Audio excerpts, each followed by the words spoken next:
Ndugu zangu, sio kwamba makundi ya Simba na Yanga ni magumu sana, hapana.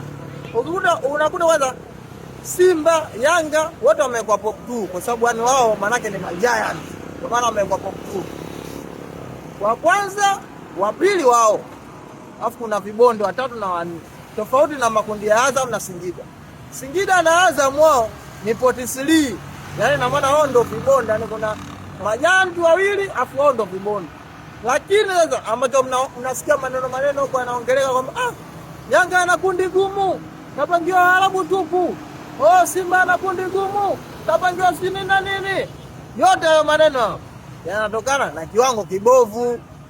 Simba na Yanga sasa hivi ni unga, hawana timu. Ndio maana wenyewe wana wasiwasi. Lakini Azam na Singida hatuna wasiwasi.